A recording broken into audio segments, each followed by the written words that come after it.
ICC, pwede naman magsimula ng formal na proseso sa hukuman ng prosecutor.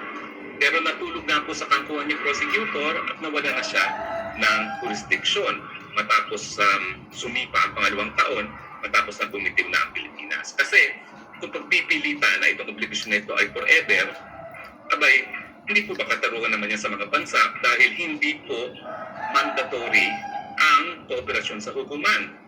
Hindi gaya po yan ng Tribunal for Yugoslavia at Tribunal for Rwanda.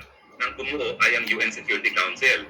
Kapag ang bumuo ay UN Security Council sa ilalim ng Chapter 7 ng UN Charter na tinatawag or Means of Maintaining International Peace, mandatory po yan sa lahat ng bansa na sumunod sa mga utos at i-recognize ang jurisdiction ng tribunal.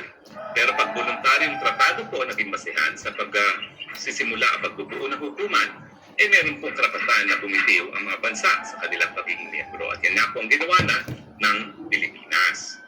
Now, so yan po ang dahilan kaya hindi nanggagaling sa bibig ni Presidente BBM ang pagtutulungan sa ICC, palagi nanggagaling kay Boying Remulla. At kung titignan nyo, consistent si Boying Remulla.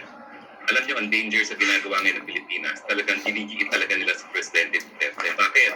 Kasi nga, yung ating basehan na sinasabing walang jurisdiction, ay wala nang jurisdiction ang hukuman dahil sinimulan nga ang preliminary investigation sa pangalawang taon matapos tayo magbitiw. Pero itong unang-una, pag-voluntaryong surrender ng Pilipinas sa pagkatao ni Tatay Digong.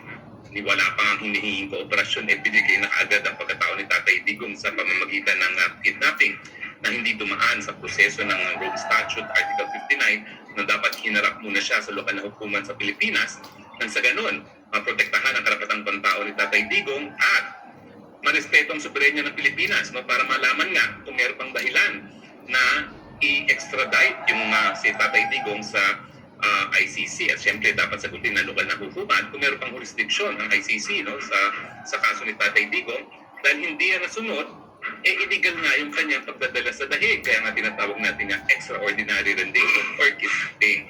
Ang problema lang sa term ng kidnapping sa ating batas Pilipinas, yan ay gawain lamang ng mga pribadong individual.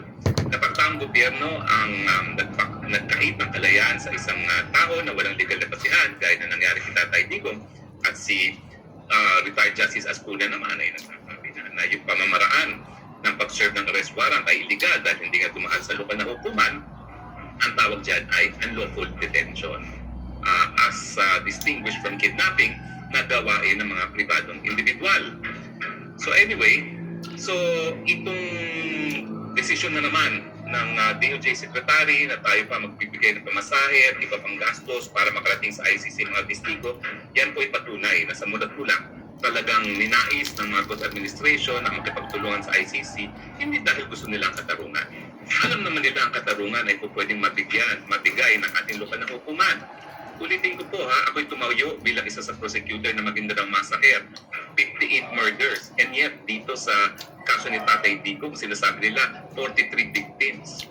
Bakit kailangan dalhin sa ICC? Samantala ang ICC naman is a court of last resort.